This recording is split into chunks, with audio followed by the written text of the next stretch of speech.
Vous comprenez? Je relis encore. Apocalypse chapitre 22, le verset 3 à 4. Il est dit, il n'y aura plus de malédiction. Et le trône de Dieu et de l'agneau sera dans la ville.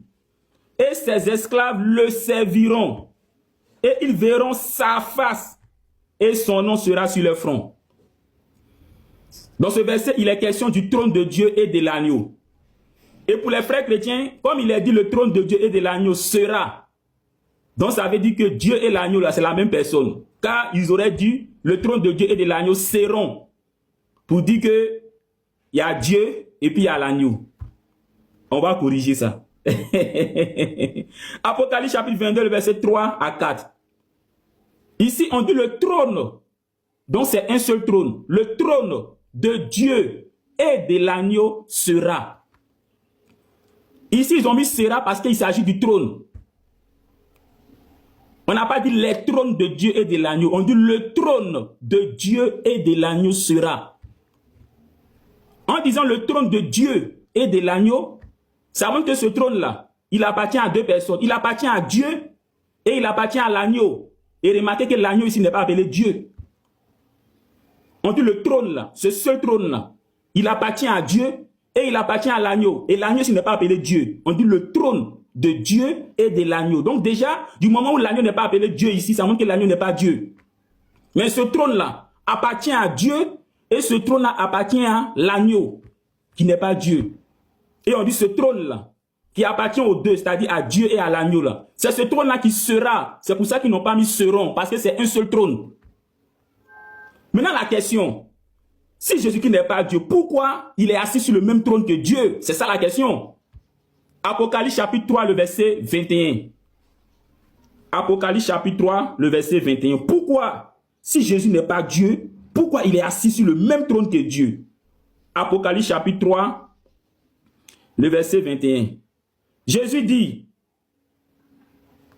à celui qui vaincra, je lui donnerai de s'asseoir sur le trône, comme moi j'ai vaincu, et je suis assis avec mon Père sur son trône. Vous avez compris? Jésus dit, c'est parce que lui, Jésus, il a vaincu. Il a reçu la mission que Dieu lui a confiée, que le Père, que Dieu l'a fait asseoir sur son trône. Donc Jésus-Christ là, c'est Dieu qui l'a récompensé en le faisant asseoir sur son trône. Mais dis-moi, est-ce que Dieu là, quelqu'un peut le faire asseoir sur le trône? Ou bien le trône là, c'est pour Dieu? Hein, dites-moi, est-ce que Dieu là, quelqu'un peut le faire asseoir sur le trône, ou bien le trône là, c'est pour lui-même? Mais Jésus dit en Apocalypse chapitre 3, le verset 21, que c'est parce qu'il a reçu sa mission que Dieu l'a récompensé en le faisant asseoir sur son trône. Donc Jésus-Christ là, le trône là, sur lequel il est assis là, qui est le trône de Dieu là, hein, n'a jamais été toujours son trône. C'est lorsque Dieu a récompensé Jésus en le faisant asseoir sur le trône, que maintenant ce trône là est devenu le trône de Dieu et de l'agneau. Vous comprenez? Jésus dit en Apocalypse 3, le verset 21, que c'est parce qu'il a reçu sa mission, il a vaincu. Lorsque Dieu l'a envoyé en mission, c'est parce qu'il a reçu sa mission, que Dieu l'a récompensé en le faisant asseoir sur son trône. Mais est-ce que Dieu là, on peut le faire asseoir sur le trône? Ou bien le trône là, c'est déjà pour lui?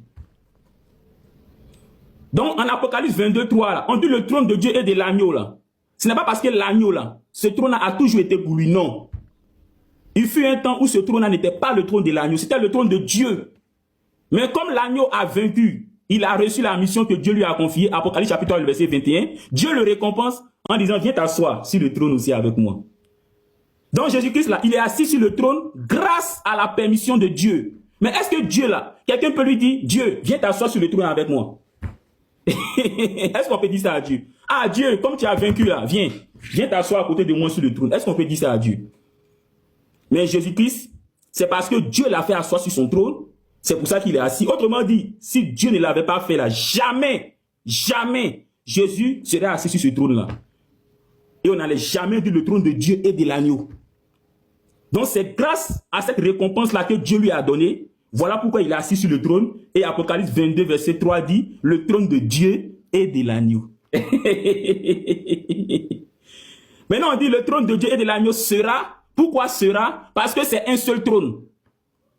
Ce trône-là, c'est pour Dieu. Mais comme Jésus-Christ a vaincu, Comme il a reçu sa mission, selon Apocalypse 3, 21, Dieu l'a récompensé en le faisant asseoir sur le trône. Donc le trône là, on peut dire c'est le trône de Dieu et de l'agneau. Sinon le trône là, c'est pour Dieu d'abord. Jésus-Christ, c'est plus tard, Dieu l'a fait asseoir sur le trône. Apocalypse chapitre 3, le verset 21. Et c'est ce trône-là qui sera dans la ville. C'est pour ça, on ne dit pas le trône de Dieu et de l'agneau seront.